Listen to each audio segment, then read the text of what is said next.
Ladies and gentlemen, our program will now begin. Please welcome the CEO of the Churchill Group, Karen Tucker. Thank you so very much. My name is Karen Tucker. I'm CEO at the Churchill Club. And for those who are not familiar, we are a nonprofit, independent forum with a mission to encourage innovation, economic growth, and societal benefit.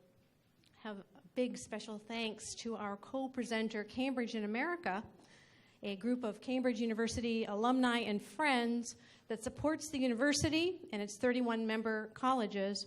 There are 15,000 Cambridge alumni in the U.S., and about 3,000 of those are in California. Not surprisingly, many in computer science and technology. Raspberry Pi, ARM, and our wonderful sponsor Bromium are among the important companies that were started there. So our audience tonight is a mix of our two communities, which are coming together as one to hear from our distinguished speakers, Lord Martin Rees and Will Marshall. Before we jump into that discussion, I would like to introduce you to Simon Crosby. Simon is founder and CEO of Bromium.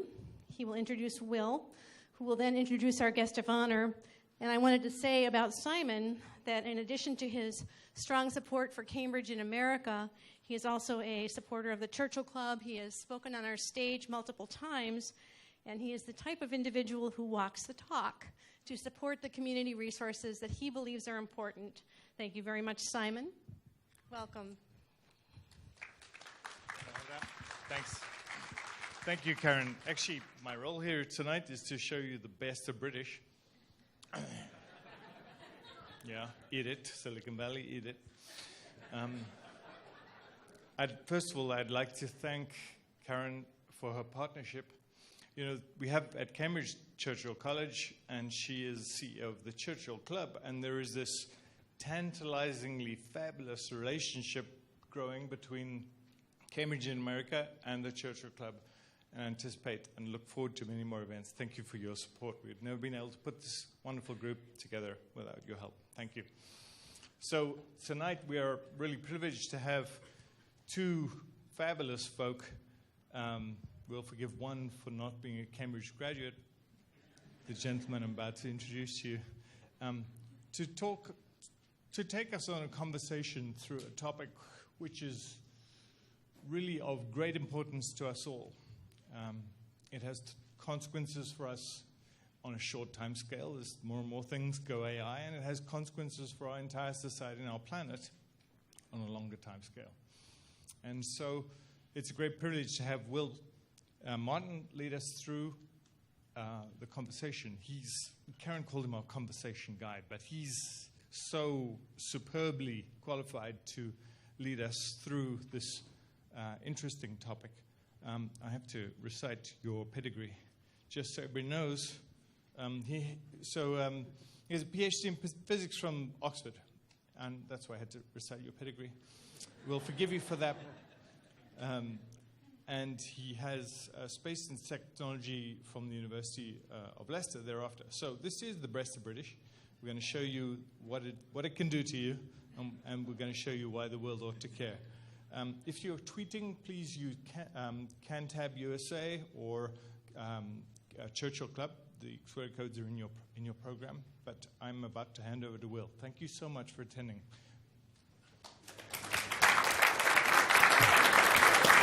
Thanks very much. Can everyone hear me okay in the back? Yes? Looks like it. Okay, so I'm getting a few nods at least. Oh, that's good. So firstly, my job is to introduce Martin here. I've known Martin for many years, and Martin is an astronomer and cosmologist by background, and is really one of the foremost in that field. And I study physics, and I have a great amount of awe for him. And he's also the Astronomer Royal, a post he's had since 1995. Prior to that, he was also, amongst numerous other achievements, the president of the Royal Society, which is like the National Academy of Sciences in the UK, a little bit older, by the way. And also he was Master of Trinity College, Cambridge, which is also in itself a pretty prestigious thing to be. For those of you who don't know the Cambridge system, Trinity is a very a prestigious college, and I think I read somewhere that it has slightly more Nobel Prizes in physics than France or something, and this is one of its claims to fame, because the English and the French have a nice bit of a tension going on. Anyway, but you know, it's really an honor to have this conversation with you, Martin, and perhaps I can kick it off by we're going to talk about a number of topics about space, about AI, and about the future of technology and its role in humanity. And I sort of wanted to start by bringing us back down to Earth, actually, and because half of this audience may understand these quirks of the British system and half might not. But you're Lord Rees and you're the Astronomer Royal, and what does that mean? Like, what does a Lord do? And what is Astronomer Royal? Are you out there teaching Prince William how to study the stars, or what does that mean for those of us that aren't from Britain? Well, I'll tell you sort of about Astronomer Royal. I was once interviewed by an Indian tycoon, and he heard of Astronomer Royal. He said, "Do you do the Queen's horoscopes?" Oh dear. I said, "Well, if she wanted one, I'm the person she'd ask." And he looked very serious, and he asked me for my predictions, and I said, stock markets will fluctuate, trouble in the Middle East, and other deep insights like that. He paid deep attention, but then I came clean, and I said, I'm just a scientist. And he then lost all interest in my predictions. and rightly so, because scientists are rotten forecasters, almost as bad as economists. Okay, yeah. But to answer your question, Astronomer Royal was a real job. It was the person who ran the Greenwich Observatory, but that became a museum after about the 1950s, when we could have telescopes and fly to them on good sites elsewhere, and then it became just an honorary title like Poet Laureate. And my main job is, as you know, being a professor at Cambridge. Right. Well, thank you, and I hope that clarifies things for everyone. So let's dive into some intellectual topics. So I wanted to sort of start from space, but from near space outwards, if you like, because there's a number of different topic areas. So in near space, we've seen quite a bit of a revolution going on with SpaceX and companies putting up satellites like ours and others, and it's changing the game a little bit. What do you make of all of this? I mean, obviously there was Apollo back in the day, but this is something else is going on here. What do you make of that? Well, it's very interesting if we do go back to 50 years, and I'm old enough, as I guess some of the audience here are, to remember when men on the moon was something futuristic. Yeah. And there's a big generation gap, because you've got to be middle-aged to remember when men walked on the moon. You're far too young to remember it, I'm sure, because the last man on the moon was 1972, wasn't it? And to our students today, men on the moon is ancient history. They know that the Americans landed men on the moon.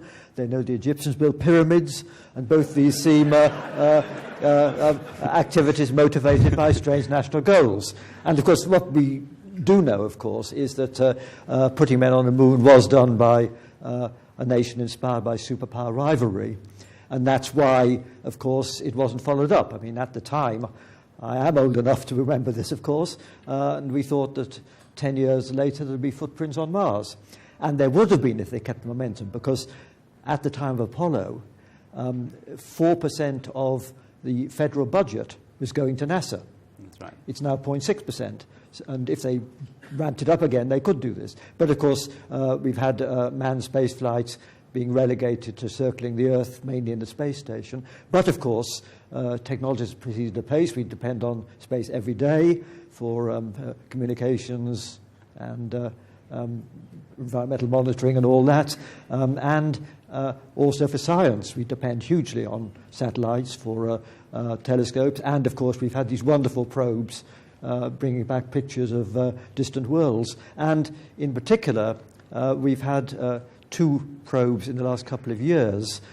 One was the European Space Agency's Rosetta, which landed a robot on a comet, and the other was the New Horizons, NASA, which sent back pictures from Pluto. And those were amazing. And the Pluto one was amazing because it sent back pictures from 10,000 times further away than the Moon. Pluto. And the other remarkable thing about those two technologies, two spacecraft, was that they were based on 1990s technologies, because they both took 10 years on their journey, and of course 5 years in the planning stage. And when we think of how smartphones have developed in 15 years since then, we realize how much better we could do today in terms of miniaturized space probes. And of course, this leads into the kind of things that you're doing in your company, because you are building this marvelous system of small spacecraft, and I really like your mantra that you can observe every tree in the world every day with your system.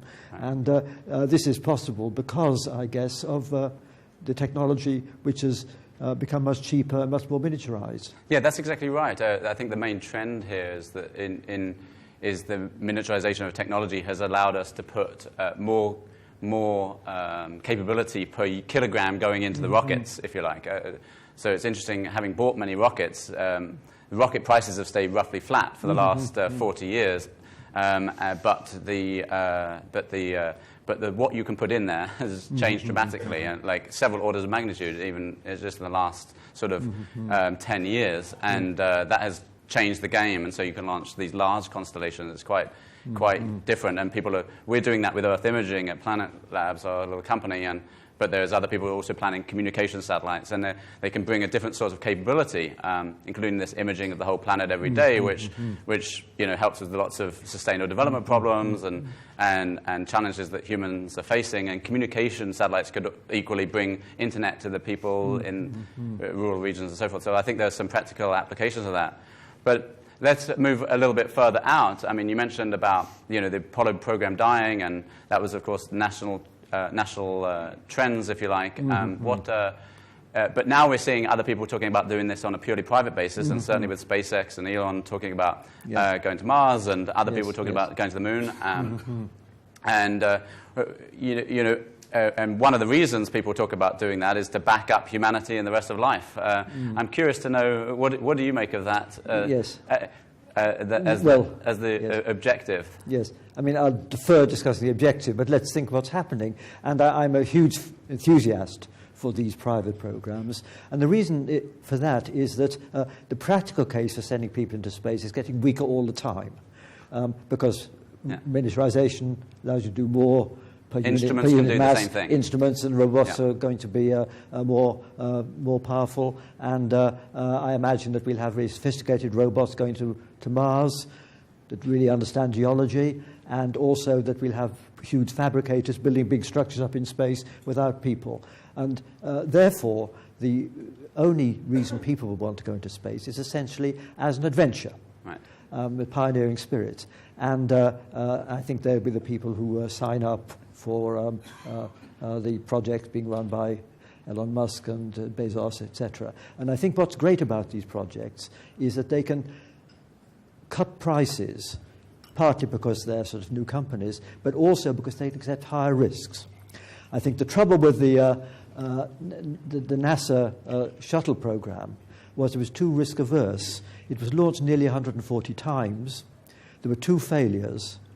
Each was a trauma and held back the program for 3 years because it was billed as safe. The privateers don't care. Well, that's right. I mean, test pilots and crazy adventurers are happy to accept a 2% risk. Right. And I think they'll be the kind of people who will go on these things. And I think it's a big mistake to use the phrase space tourism, because that lulls people into thinking it's safe. Yeah. And I think Richard Branson's making a mistake using this phrase in particular, because... Space adventurism. Yeah, space adventurism, because otherwise the first accident will be another trauma. So it's got to be adventure. And the people who go, maybe going just in a low Earth orbit is going to be fairly routine, but then, of course, as we know, they're selling tickets for the first trip round the moon. It's a 5-day trip. I was told, maybe this wasn't true, that they sold a ticket for the second flight but not the first flight. I don't know if that's true. But if they're sensible, they send some animals on the first flight. Well, yes, and then, of course, going to Mars. But I do think that if we look 50 years ahead, maybe even less, there will be small communities of people living on Mars. But they'll be intrepid pioneers, rather like the guy who fell supersonically from a high-altitude balloon. Felix, Baumgartner, right. And in Britain we have people like that. There's a chap called Ranulph Fiennes who dragged a sledge across the Antarctic in winter and done other crazy things. So it'll be people like that, and they will go and accept the risks, and they will produce a settlement on Mars. I think we're kidding ourselves if we think that Mars is planet B, as it were, we can escape. And the one thing where I didn't agree with Elon Musk was when he talked about sending people 100 at a time and establishing a sort of community of normal people living there. I think it'll only be people who really like adventures. But I think we should cheer them on. And there's another reason, actually, if I can go on a minute, why I look forward to that. And that's that if we imagine that it's happening 50 years from now, then we know from all the other technologies that we might talk about later that they will have access to the ability to genetically modify themselves and their progeny, and cyborg techniques and all the rest of it. Now, I suspect we are going to try to regulate these techniques here on Earth. Okay, I think we'll fail, but we'll try to. But of course, these people will be far beyond the reach of any regulator. We wish them good luck, because they'll have every incentive, because humans are very ill-adapted to living on Mars. They'll have every incentive to adapt themselves by all genetic techniques, all cyborg techniques. And I think they will be the precursors of a post-human species, because within 2 or 3 generations, they won't be humans. Whether they'll be entirely electronic or whether there'll be some modification, we don't know. But that transition from human to post-human is going to happen, I think, not on Earth, but from these pioneers. And that's why we should doubly cheer them on. Well, that's fascinating. And let me just offer one course correction from my prediction, which is that it's not going to be on Mars. And I have debated with Elon about this extensively because it's much, much easier to do it on the moon, it turns out, and there's all the resources there. And we did this study project once in a workshop where we really thought through, and it turns out with just a few $1 billion, you could put a self-sustainable settlement on the moon in a much shorter time frame than on Mars, because Mars is just the distances and so forth. People might prefer Mars. They may, but it's so much technically harder. Oh, sure. That it's just going to be outpaced. And they'll have one-way trips, one-way tickets. And Elon himself says he wants to die on Mars, but not on impact. Right. It's true. And I think he's 45 years old now, so within 40 years he can probably do this. Yeah, exactly. No, that's exactly right. But I'd want to be a bit older before I go. And by the way, I subscribe to the idea that it's not a bad idea also from the backing up humanity. I mean, it's stupid to have a hard drive. You know, you always have a backup of your hard drive, and then we don't keep a backup of life. And it's not a black and white solution to all the threats. You know, if a supernova goes off nearby, we're fucked whether we're on, excuse my French, on the moon or on Mars or on the Earth. But if, you know, other threats, it does reduce. Yes. And the main threats, as we have discussed later, are from us, not from nature. Of course. So let me move on a little bit. So let's set out a little bit towards other planets. You've just been at a conference today about finding other planets, exoplanets. There was 8 or 9 planets, and then they reduced it to 8, and now there's thousands. So where's this all going? Yes. Well, of course, what's very exciting in astronomy is realizing that almost every star you see in the sky is orbited by a retinue of planets. And there are probably billions of Earth-like planets in the galaxy. And we find more and more very strange systems, some around very faint so-called dwarf stars. There was a system found just last year where there are 7 planets orbiting around a star which is 1% as bright as the sun. So on these planets, your year lasts only a few days, and the other planets would whiz by, and they look as big as the moon in the sky as they whiz by. A very exciting place to live. And some of these planets are in what's called a habitable zone, which is a zone where water can exist, neither boiling away nor staying frozen. And it's thought that that's a necessary condition for life. It may not be true, but it's the best bet to start with those. This, of course, raises a question: does habitable mean inhabited? Right. I was just going to say, I mean, it's an astronomer's dream to be there. How can there not be astronomers on that on that system? So, yeah, yes. Well, I'll tell you one thing. If, there's one feature of these particular systems, because they're small. The planetary orbits are tidally locked. Presenting the same face to the star, just like the moon is tightly locked to the Earth. So there'd be a real apartheid between astronomers and all the rest of the community. Because astronomers would want to be on the dark side, the dark hemisphere, looking away.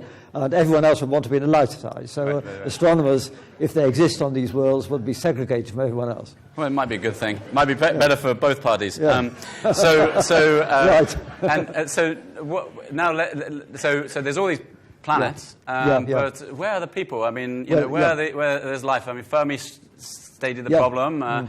What's your answer to this? Why haven't we seen them yet? Well, of course, one possibility is there aren't many of them, but of course this is an important debate. It's about the only bit of data that we have which is relevant to the question, the fact that we haven't been visited by these aliens.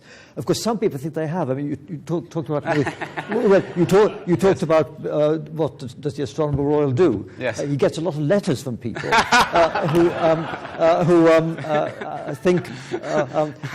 who say they know the answer because they've been abducted. They've met the aliens, etc. And I say two things to these people. I say, first, do you really think that if the aliens have made this huge effort to traverse interstellar space, would they just meet one or two well-known cranks and then go away again and make a corn circle or something? And secondly, I say they should write to each other and not to me.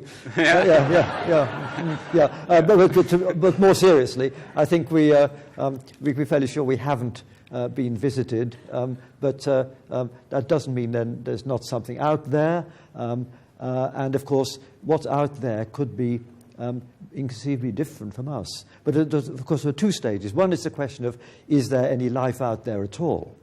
And of course, it's important to realize that we don't know how life began on Earth. We understand Darwinian evolution from protozoa to us in 3.5 billion years or so, but we don't know what caused the basic transition from complex chemistry to the first replicating, metabolizing entity that we call alive. We still don't understand that. People are starting to work seriously on it. But until we understand that, we don't know whether it was a rare fluke here or whether it would be expected to happen on any of these so-called habitable planets. But one other piece of data is that it did start pretty early in Earth's history of habitability at all. Well, monocellular ones did, but then the later stage of going to multicellular ones took 2 billion years. And of course, that makes us aware that the fact you've got simple life doesn't mean necessarily that it will evolve anything like it has here on Earth. But still, there's quite a lot of those planets. So, what's your ultimate thinking?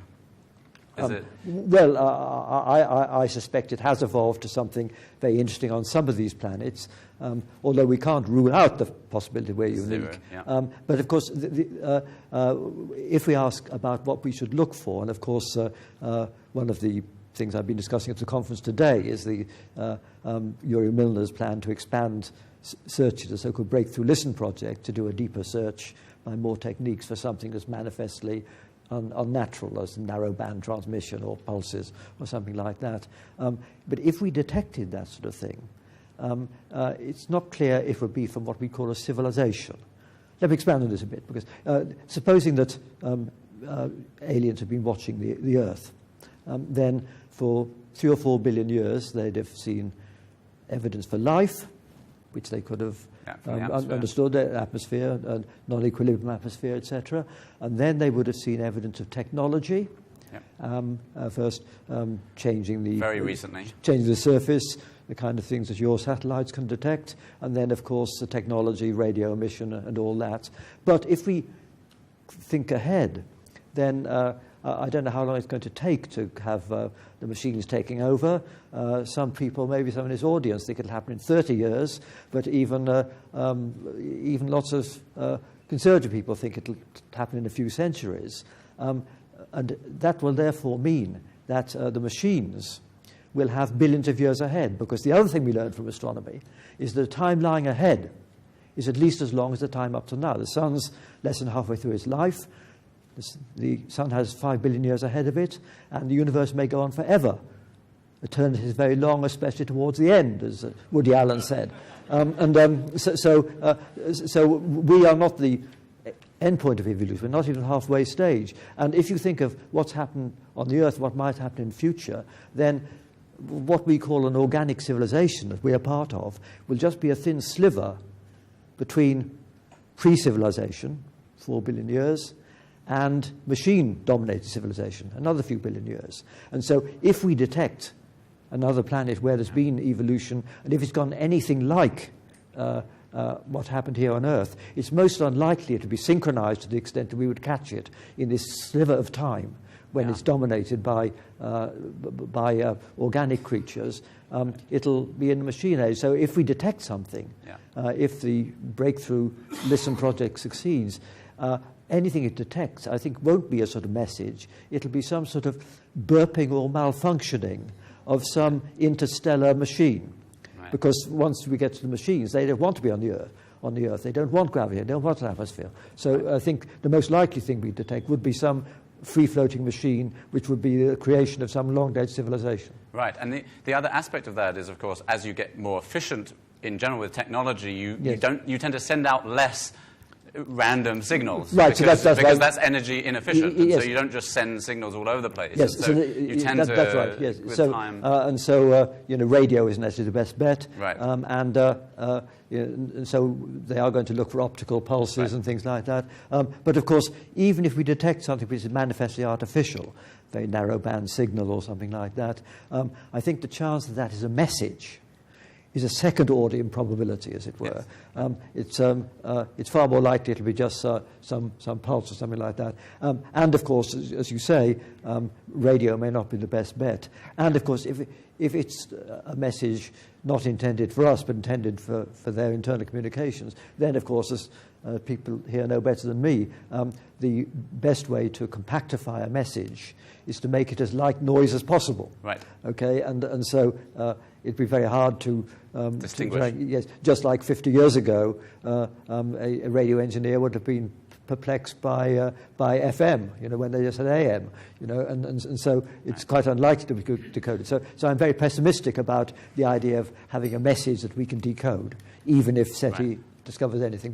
But I would say that just detecting anything that's manifestly artificial would be a huge development. It would show that somewhere out there there were entities which had developed technology, and whether they were entities which had consciousness and wet brains like we have, or something quite different, we wouldn't know. But I think it's a worthwhile quest, even though the chance of success is small. So I'm very glad that Uri Milner is doing this, because if he wasn't doing it, the chance of finding it in our lifetime would be zero. Right. At least it's more than zero now. That's right. And I also think that the work of SETI and others to systematically think about this, as hard as the problem is really important. In fact, it always boggles my mind that there's so little attention to this because of the groundbreaking difference it would make if we did find intelligent life. Yes, and of course, as a consequence of that, it has depended on private philanthropists. I mean, Uri's the most recent one was Barney Oliver, who made a major donation, $35 million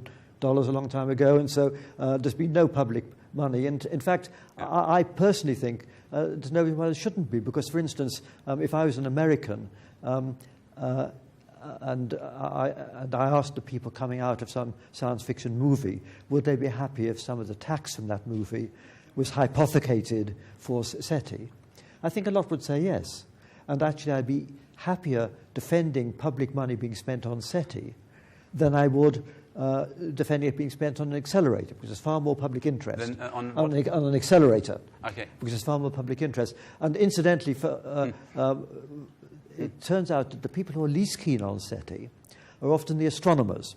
And the reason for that is that they think that the money which is spent and the telescope time will come at the expense of their mainstream astronomy. And of course it shouldn't. I mean, if SETI is going to be publicly funded, it should be regarded as something of interest to all humanity, as it were, or certainly a wider set of humanity than astronomers. Yeah, so in my opinion, I mean, it's just off by several orders of magnitude how much attention we're putting on it. I bet, it's a bit like NASA's budget's 0.6%, and everyone would guess it's 30 or something.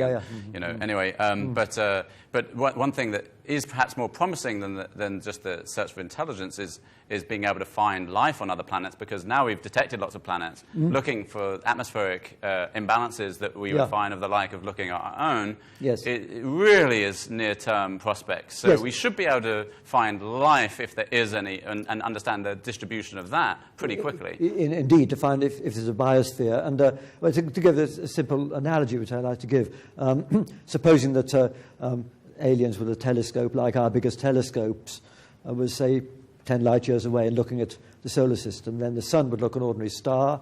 The Earth would look, in Carl Sagan's nice phrase, a pale blue dot, very close in the sky to its star, our sun, and much, much, much fainter. But if the aliens watched the pale blue dot carefully, they'd find the shade of blue would be different depending on where the Pacific Ocean or the landmass of Asia was facing them. So they could infer the length of the day, that there were continents and oceans, something about the seasons, and by taking the spectrum they could infer that there was lots of green stuff, and etc. Yeah. And that's just the kind of thing we'll be able to do in 10 years' time. Right, for other planets. Regarding Earth-like planets around other stars. That's very exciting. Tantalizing prospect. I'm so excited about that. And but keeping on the theme of intelligence, but swapping from the SETI kind to the AI kind. Yes.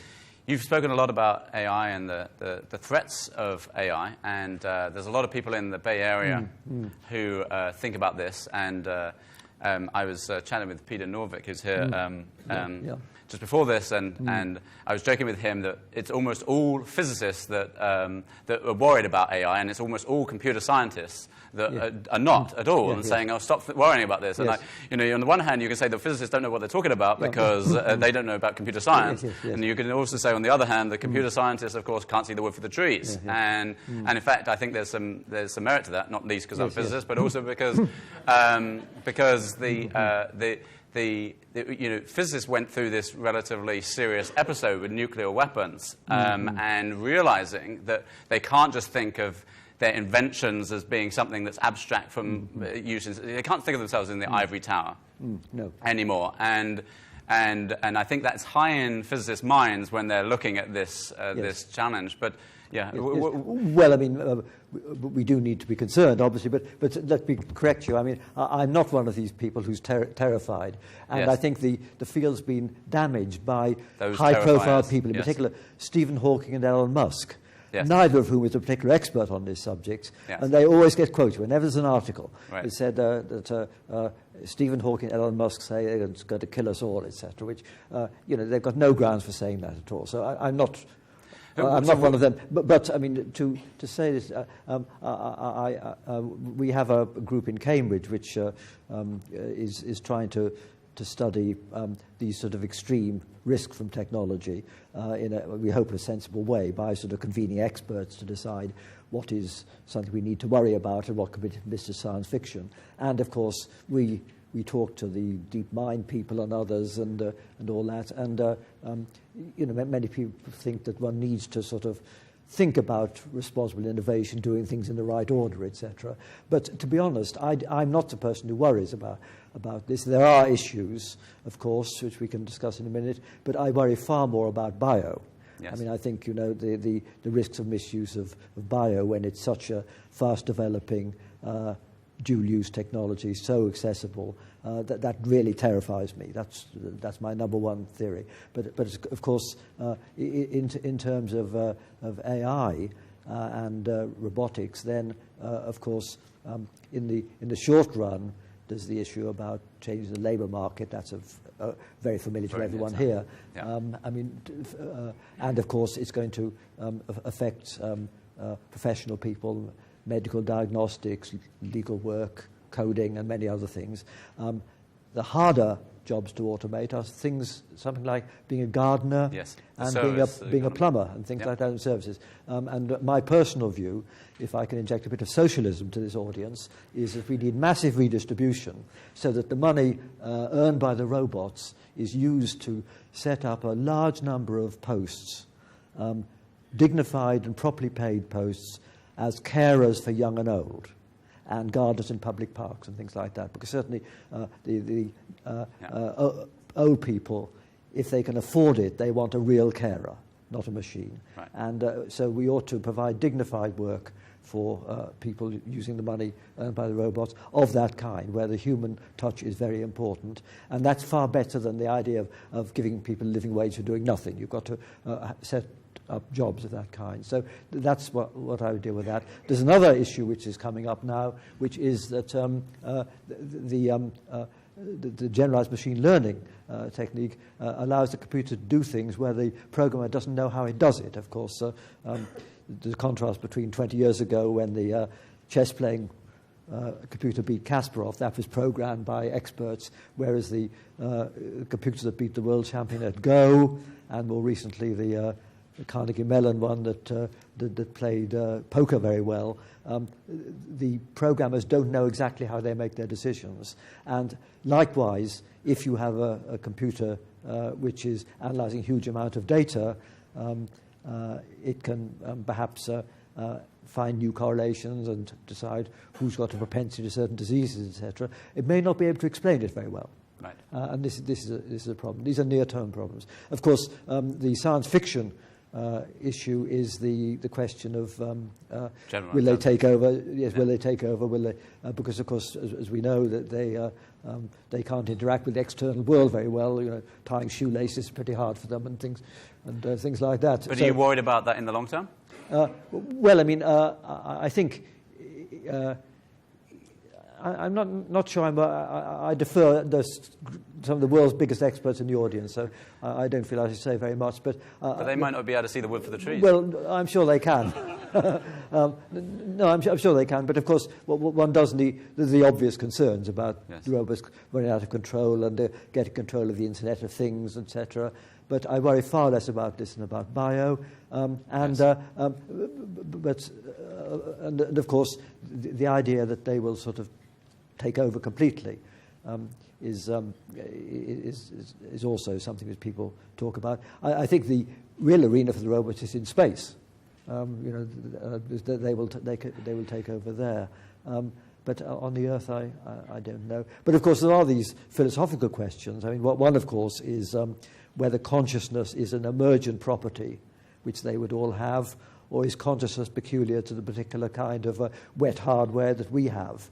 And this is, I think, a very important question. Philosophers debate it, because I know I've once or twice written articles about this, and I wrote an article saying that in the long run machines may take over and have cogitations far deeper than any human brain can have. And I got mixed reactions, because some people thought, well, this is great. This is people that would be more self-aware, deeper thoughts of all kinds, whereas others thought that these would be just zombies, and that if there's no consciousness in the universe loses its value. So the question of whether these intelligences have self-awareness and consciousness is, I think, very important in the way we react to a possible takeover by them. Right. But if I can... I think it's important that we try and bridge this divide, because it did get too, if you like, raised up too quickly, and there'd be lots of extreme scare. Absolutely, on both sides, in a way that was kind of silly, and actually, if you look at it, a lot of it was to do with the difference of time scale. I mean, I think computer scientists were talking about the near term, and those physicists were talking about the long term, and the respective time scales, they weren't so off. There aren't any near-term challenges like that. I mean, the labour ones are near-term, but not the AGI ones, whereas the long-term, there is a challenge there. Although I think another thing to mention about this is that, of course, AI can, if you think about the basket of challenges, if you think about existential threats, as you think a lot about, as you mentioned, probably bioweapons and other things are higher up there, and of course, AI can potentially help with those. And if you think about it on a net basis, you might probabilistically think that it's more likely to help mitigate those than create a new one, or that at least that benefit outweighs the cost, although it does introduce a new danger. Yes, but I think in many contexts, the order in which different technologies develop makes a big difference to the risk, and that's something one can address, and perhaps governments can sort of tweak the rate of development of different technologies in a way just to minimize these risks. But on the bio front, I mean, what I find so scary is that it only needs fairly modest equipment. And to just expand on this a bit, 40 years ago, there was a conference in Asilomar when recombinant DNA came in, and the people decided on a certain moratorium, a certain kind of experiment, etc., and that was enforced. And now they've been having similar inter-academy type meetings to decide how to regulate the gain-of-function experiments on viruses and CRISPR techniques and all that. They think there should be some regulation. But the big difference now is whether you can enforce the regulations. Because now, of course, the technology is global, scientists all over the world, and there's huge commercial pressures. And my fear is because I don't think we'll be able to enforce those regulations any more than we can globally enforce the drug laws or the tax laws. We've had not much chance of either of those. And so that's why I feel that whatever we say, whatever can be done will be done somewhere by someone. And this is rather scary because, of course, we all know what the possible things that can be done in the next 10 years are like. Which takes us back, we need the backup plan. Anyway, but let me just, I'm perhaps going to open it up to questions in maybe just a few minutes to start noodling.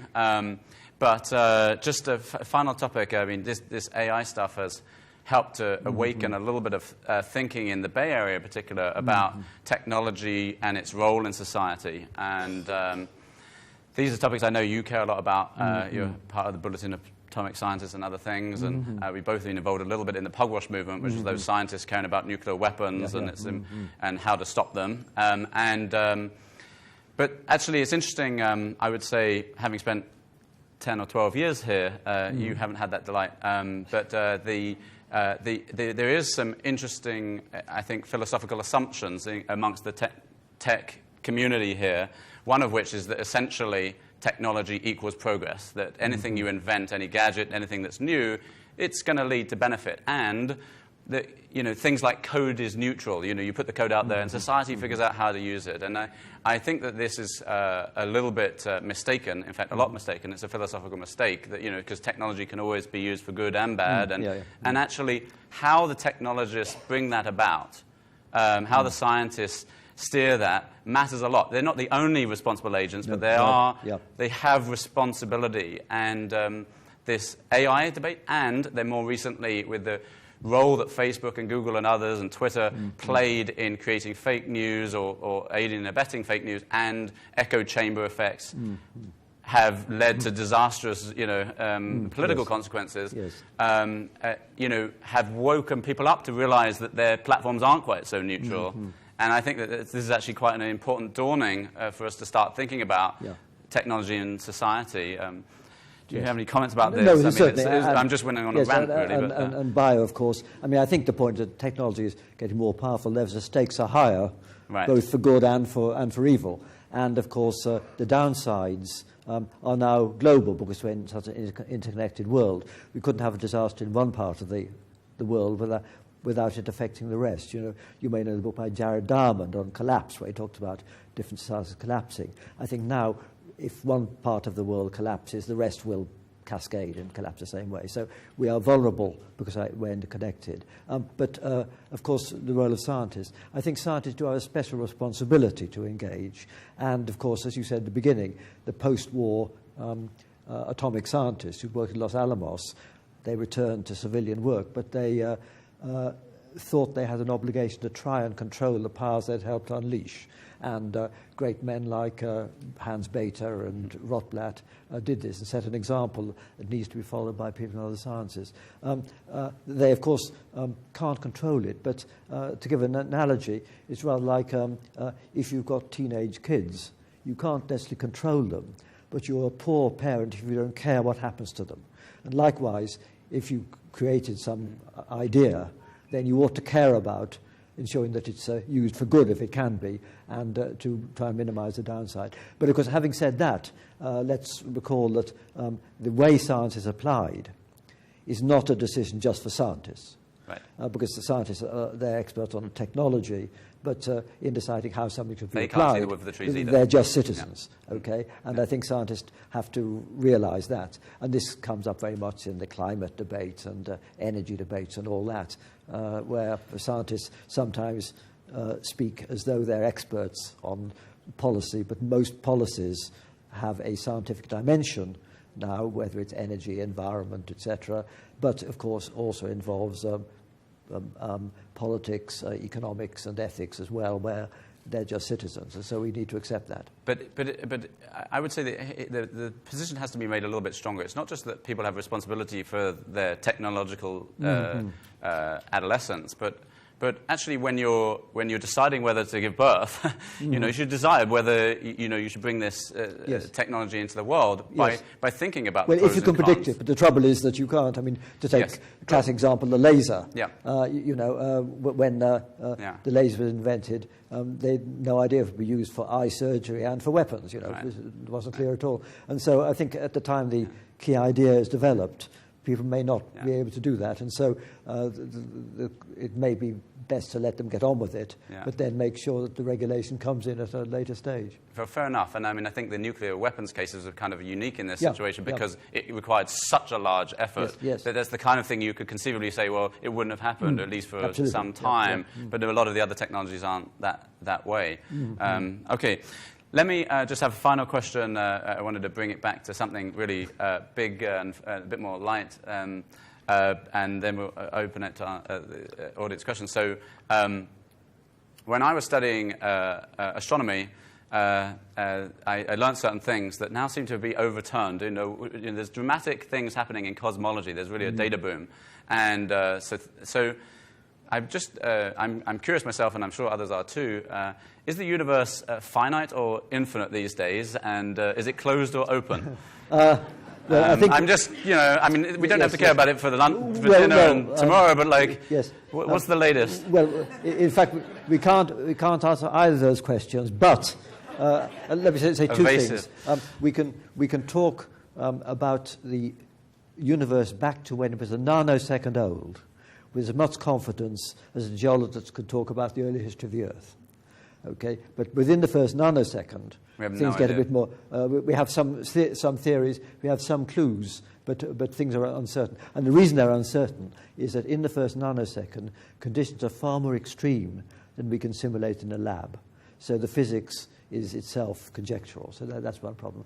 But I think the two other things which I'd like to say, and that is that the universe, in the sense of everything there is much bigger than the observable universe. Almost certainly, there's a lot more beyond our horizon. And the horizon, the distance we can see with our telescopes, the greatest distance that light can have got to since the Big Bang.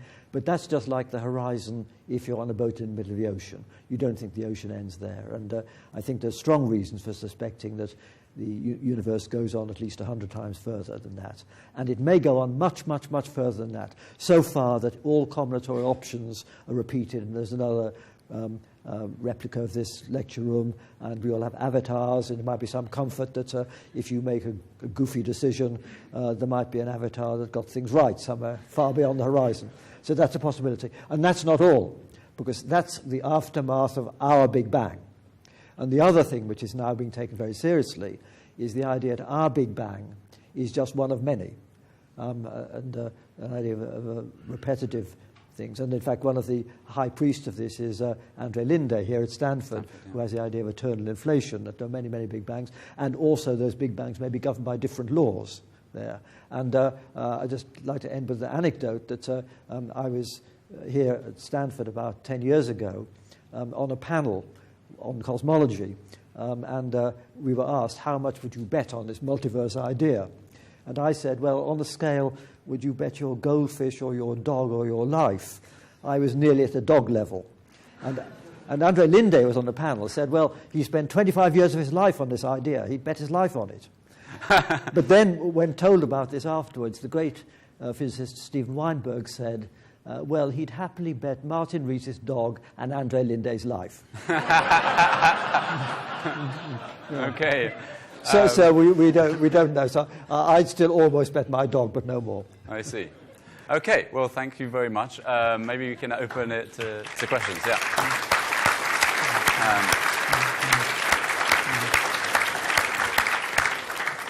So I believe they're mics. So yeah.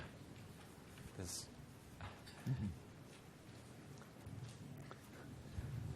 So I wanted to go back to the first part about people going up into space, and so if it's reality, the other groups that may actually be taken out into space are prisoners, slaves, and indentured labor, as has happened earlier when new lands were discovered.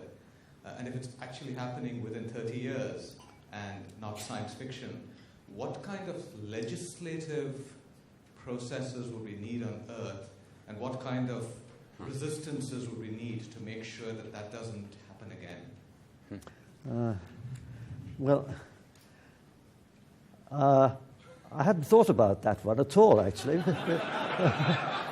Because the main point is it's going to be so expensive that, the problem is only millionaires are going to be able to go.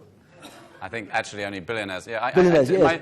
My gut is the some same. Some of them may be criminals as well, of course. But yeah.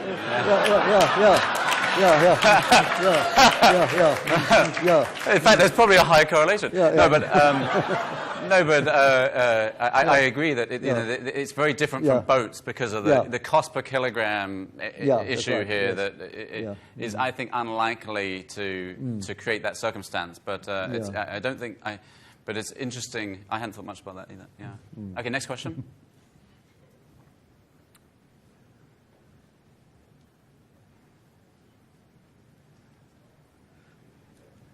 Thank you. My question is going back to the Fermi paradox a little bit. I wanted to ask about superstructures and both the likelihood that they are out there and our ability to detect them if they are. And any thoughts on that? Yes. Yeah.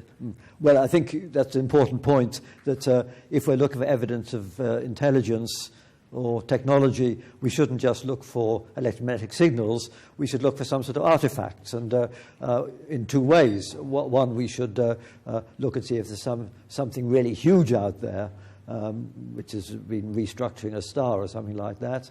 And we should look hard for that. And also, we should look for something in our solar system, which may be left.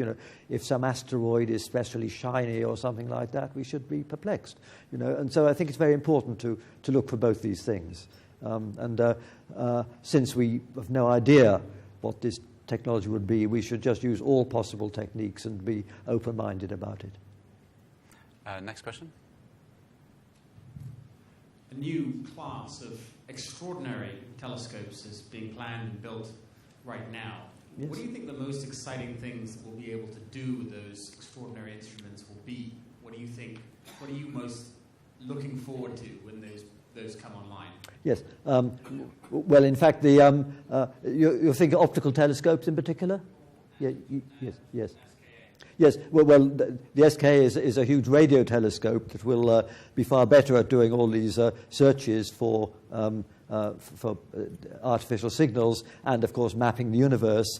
But the optical telescopes, there are three being built, two in America, built by Americans, one in Hawaii and one in Chile, and the biggest of all is being built by the Europeans, which is 39-meter telescope. It means that the mirror is 39 meters across, and that's, I guess, really big, nearly twice the size of this room. Huge, and it's a mosaic of 800 sheets of glass. And the Europeans aren't very imaginative regarding nomenclature, so it's called the ELT, which stands for Extremely Large Telescope. And I've also heard there's the overwhelmingly large telescope, the OWL. Well, that was abandoned. Right? That's going to be 100 meters. That was going to be 100. Oh, it was abandoned, was it? Okay, that'll be the next one. But, that was the next one. But the ELT, they started to build this, and of course the two American ones. The one called the 30-meter one in Hawaii is being stymied because of the native Hawaiians not wanting to get on their sacred mountaintops, so that's having big problems. But there's one called the giant Magellan Telescope, which is equivalent to 25 meters, which is being built in Chile. But to answer your question, obviously these will allow us to get sharper images and go much deeper into space. But one thing where they make a big difference is actually in studying planets around nearby stars, because you can just work out how many photons you need to gather in order to distinguish the spectrum of a planet from the spectrum of a star, which is 1,000,000 times brighter. You need to calculate huge numbers of photons, and you need the collecting area of these big telescopes. So there's a set of problems which they'll be able to tackle, which just can't be done in a reasonable length of time now. But they'll do other things as well. And I think if you look still further ahead, then I think we'll have even bigger telescopes in space, because going back to what we were saying about the future of space, I can imagine that when we have robotic fabricators which can actually construct things in space, and you're not limited to something which you can launch in a nose cone of a rocket, then it'll be possible to have huge, lightweight mirrors built under zero-G, which could be kilometers across. I don't know. So that'll be the thing in the second half of the century, I think. Yeah. So huge developments. And people are, in fact, experimenting with 3D printers in space now. There's one on the International Space Station sort of playing around, Right. and it's pretty early days, but it's pretty cool. Yes, so to actually build things under zero-G is a lot easier. Yeah. Not having to Yeah, launch because them. when you're designing space stuff, it's all about the launch loads, and he's got to survive the 200 Gs when the two stages separate. Yeah. But that's really a pain. But if you can launch a lump of plastic and a lump of whatever, and then start printing large structures, it makes a huge amount of sense. And of course, if we're going to mine the asteroids or mine the moon, then there's a stronger case if you're going to use the stuff to build things in space rather than bring it down to Earth. Absolutely. Okay, next question. I believe switched on. Does it work? It's working now. Yeah. I believe there's a theory that there is another large planet out there beyond Pluto that's multiples of the Earth in mass, sort of, I don't know, 7 or 10 times the Earth or whatever. Do you think that's likely? And secondly, who has the authority to name it? And finally, what do you think the name should be? Okay. Well, I think, of course, there are a lot of Pluto-sized objects further out, but this one you're mentioning, this has been inferred because there's something special about the orbits of some of these outer minor planets, which suggests they're all being tugged by some much bigger object. Called Professor Brown at Caltech has this idea, and I think it's an interesting thing. So I would say it's worth looking for it. I'm not sure what odds I'd bet on it being there. It would be far out beyond Pluto. It might be there. As to what to call it, I don't know. Of course, the International Astronomical Union has systems for naming different classes of objects, and asteroids could be named after anyone, but there's a system. So I think there'd be a public competition for the name if it was found. Not the great British public. Why not? Well, that's right. Yes. No, this was for the benefit of the non-Brits. You sound like a Brit, sir. There was a competition to name the big research ship for the Antarctic Survey, and for some reasons, it was the winning entry was Boatface. And they tried to not name it that for a while, and then it got overwhelmed by public support. Yes, but they turned out, so instead it was named after Sir David Attenborough, but they have now, it's got a sort of small unmanned submarine that it launches there, and that's been called Boatface. Okay. Yes. Well, it's good. I'm glad we cleared that up. Yeah. Next so question. that's public opinion doesn't always lead to a good result. Yes. As you know better than most. Yeah. Okay. Next question. Yes. Yes, sir. It will come on. Turn it on. It's on? Yeah. So at the start of this conversation, you talked about the Apollo program and the landing on the moon, which was a global. Well, I'm of an age that I remember that. Yep. Mm-hmm. And that truly had global impact and I think benefit to humanity. Mm-hmm. But what drove it was superpower rivalry. There's no question about that. Yeah. Do you think we will ever? What do you see as the barriers, and can we overcome them to making intelligent decisions that benefit all of humanity that aren't based on nationalism? We're straying away from science a little bit here, yes. aren't we, Martin? I think it's true that was a unifying venture, just like discovering intelligent life would be a unifying venture.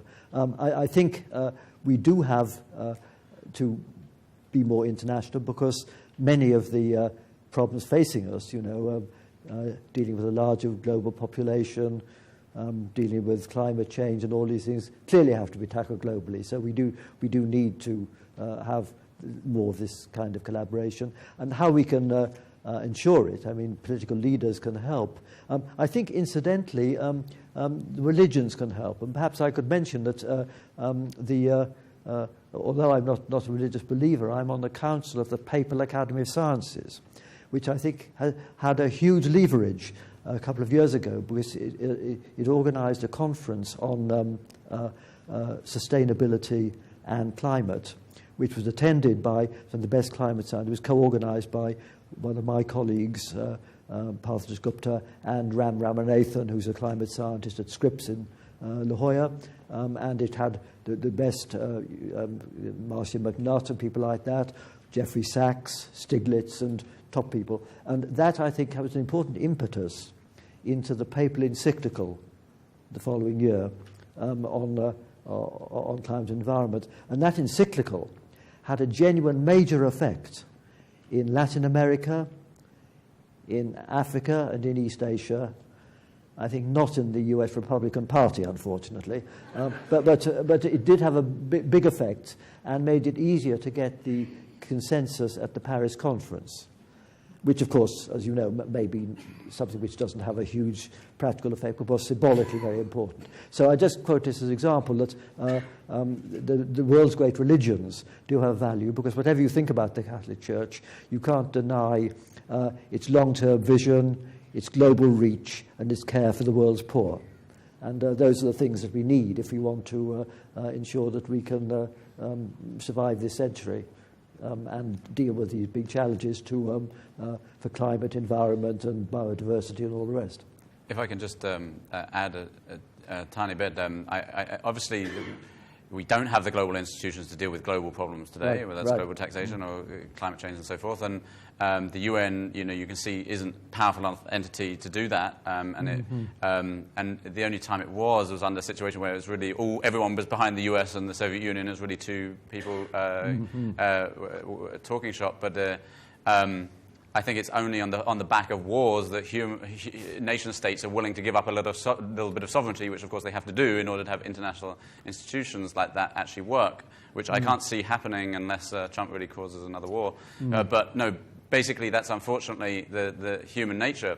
But tying it back to the International Astronomical Union, which I'm going to attempt to do, one way, of course, would be to create a threat from outside the Earth. And the IAU could just say there is an asteroid and it's on its way. And yes. Believe us, we're the astronomers. And they don't have it's too faint for you guys to see with your amateur telescopes, but it's really there. And this would unify humanity to that threat, and a fake alien invasion. So the astronomers could have the power to solve this problem after all. Okay. Yes. Okay, next couple question. Of Just piggybacking off of that previous question. So regarding asteroids, so I just wanted to get a sense of in the newspaper once every so often you hear about asteroids and near-Earth missiles. So I wanted to get a sense of how far ahead do you think we'll be able to predict, and how good a science do you think it would be for us to even know that something is heading our way, and would it even matter that we knew the answer? Or statistically, the very fact that we've existed for such a long time, it doesn't matter. You should talk to the dinosaurs about that. Yes. Well, just a couple of things about asteroid risk. It's the risk that we can quantify fairly precisely. We know how many asteroids are of different sizes. We know their consequences, and we've got data on various impacts. And as regards predictions, we can predict that we're not going to be hit by a very big asteroid in the next 200 years or so, but we can't predict the smaller ones because we only know about 2% of the asteroids above 50 meters, and a 50-meter asteroid could destroy a city. And so that's why there are programs to actually have more complete surveys, and that's a good thing. But one other thing, the asteroid threat is something which is no higher for us than it was for the dinosaurs or the Neanderthals, whereas the threats that I worry about most are those much larger threats which are emergent and where we don't have a time base where we can assess the risk. So I worry more about the man-made dangers than about asteroids. But actually, one slightly technical point, which I think would make about Pareto distributions rather than Gaussians, and that's that it's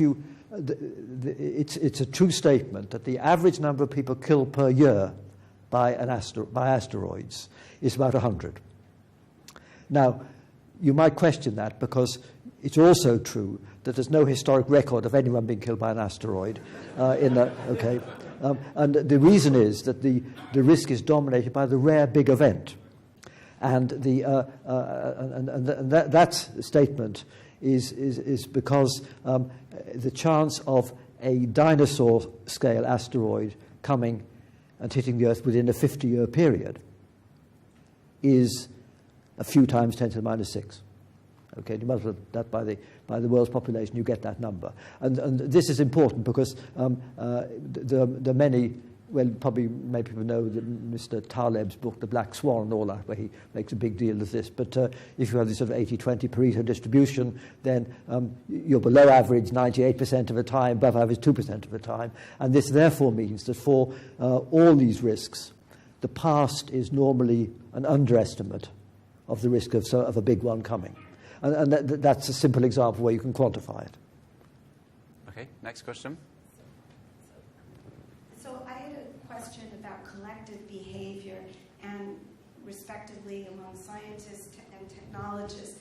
So for example, in technology, I agree it's a short history and things are emerging with AI and so forth, but these companies and VCs are sort of futurists, don't seem to have resident ethicists or philosophers. Does your company have someone who works on something, say, like the Pledge, which was this thing that was nominated, as you probably know, for the Nobel Peace Prize against Star Wars years ago by some scientists looking at technology and space and its impact? I mean, and with scientists, given the way things are in the world, and there's the Science March on Saturday, do you see an upcoming trend of collective behavior towards more analysis of the ethics and of the systems and structures for these new technologies? Yes, I think Will should answer that, but I'd just like to say that, of course, science is the most global activity because protons and proteins are the same all over the world, you know, and so science can straddle all barriers of faith and nationality more than other activities, and so it is global. But I think you can answer the question better than me.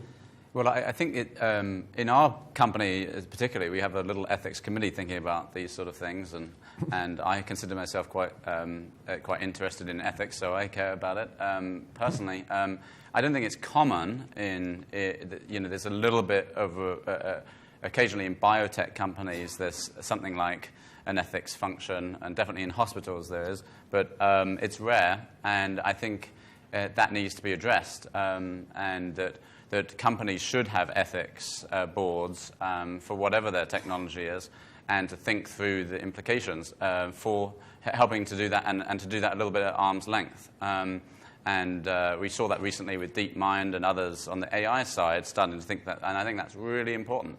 And I also think it's important that universities take this seriously. I mean, you know, one of the ways we can help this in the long run is teaching this to the students at Stanford that produce half of these companies, you know.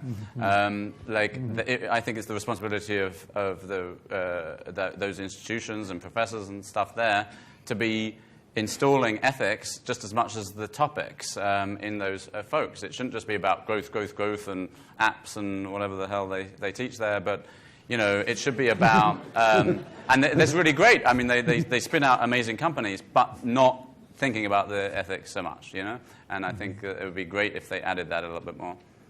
Do you have an opinion about fast radio bursts that have been in the news lately and their origins? Yes. This is a technical thing. The astronomers have discovered some radio bursts which last less than a millisecond and come from beyond our galaxy. And it's probably, we don't know what it is. It's a mystery, but my favorite view is that it's a kind of neutron star called a magnetar, which when it forms has a magnetic field even stronger than a pulsar, 10 to the 11 Tesla, or something like that. And when that field tries to readjust, it can produce the sort of radiation which is observed. That's a hand-waving argument. So it's a new kind of astronomical phenomena. Of course, some people say this is evidence for some extraterrestrial intelligence, but I think it has a natural explanation. But it's an example of how we're finding new surprises in the sky all the time. So perhaps we just have two more questions. So next question. Yeah. Question. Kenny Vasai from NASA Ames. I will. Yeah. So this is regarding detecting life and signs of life. So I want to bring this back to our solar system. So as of now, the agency is going through debating whether we want to go back to Europa or Titan or Enceladus for detecting signs of life. Do you have a favorite moon as far as our own solar system for detecting life, potential signs of life? Well, I mean, from what I know, under the ice of Enceladus or Europa does seem to be a good bet if one can observe it. And of course, it's very, very important to see if there is life, because so long as we only know about life here on Earth, it's logically possible to say that life doesn't exist anywhere else in the universe. It could be that a rare fluke, and that's where we are. Okay, but supposing that you found evidence of life under the ice of Europa or Enceladus, it would have had an independent origin from life on Earth. And so if life originated twice within one solar system, that straight away indicates that it exists in billions of places in our galaxy. Okay, it can't be a rare thing if it happens twice in one solar system. And so detecting any kind of life in Enceladus or somewhere like that, which originated independently, would immediately answer one of the most important questions. We say life must be very common. Okay. So in other words, I'm very, very much in favour of anything you can do to firm up. But of course, since you're from NASA, it's 20 years since Cassini was launched. And what an amazing project that's been. It's using very old technology, as we said, but it's been orbiting around Saturn and its moons for a decade or so, doing fantastic things. And just think how amazing that is. And it's found out how mysterious these moons are. Okay, final question. Yeah. Oh, there's two mics, are there? Okay, we'll have two final questions. Fine. Go. Yeah. Go. So kind of a random string of thoughts, but I was curious about either of your thoughts on potentially migrating away from chemical-based propulsion systems, and how, as astronomers or just as a general population, we might prepare better for astronomical disasters like Apophis or gamma ray bursts, beyond looking for neutrino fluxes. So just to clarify, chemical propulsion in space, not down here. Yeah. So chemical propulsion and disasters like gamma ray bursts and Apophis and all the fun stuff. Well, you can do propulsion, okay. Well, I think we're already going to see that move away for space pretty quickly, because from an efficiency standpoint, you want to move to ion drives and other things. And so we'll see that. I mean, the main reason things are done with chemical propulsion today is just the getting off the Earth bit, which you need so much thrust for that you use chemical rockets. There's not many other alternatives. Nuclear rockets are one, but it's got its downsides. They really looked into the 60s, by the way. Yes. You had the other. No, I agree with that. I mean, the other possibility is to use lasers to fire at something, but that's very inefficient. But that's a possibility. But on the other question about protecting against disaster, I think these disasters from the sky, asteroids, a nearby supernova or gamma burst, they're very unlikely. They don't keep me awake at night. So although we should try and defend against them if we can, if you work out the insurance premium you're prepared to pay by multiplying the consequence by the probability, then in the case of asteroids, you come up with a number like $100 million a year worldwide.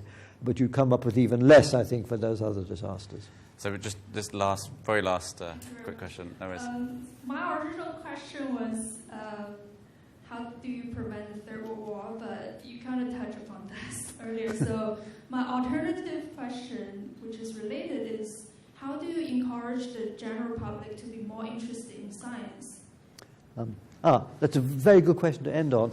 Well, of course, I think many of the public are interested in science. And what amazes me is the amount of interest in things like that are entirely irrelevant. And of course, many teachers make the mistake of thinking you've got to make science relevant, which is completely wrong, because what do young kids want to know about is dinosaurs and space, both completely irrelevant to their everyday lives, but fascinating. And so you've got to start off with what fascinates young people and then work from there. And it's important that we should, because science isn't just for scientists.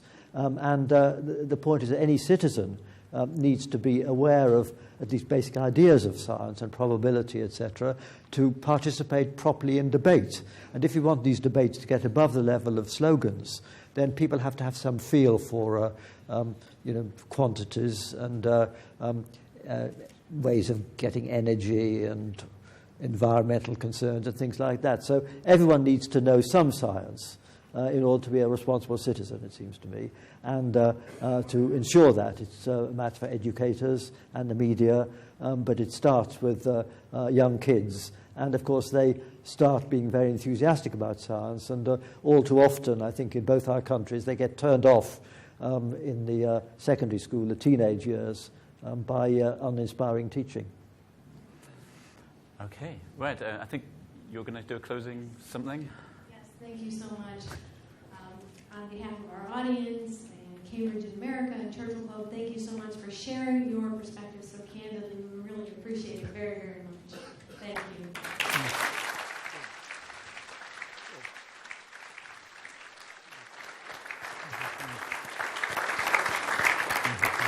Here's a very small token of our appreciation we have for each of you, the Churchill Club speaker T-shirt.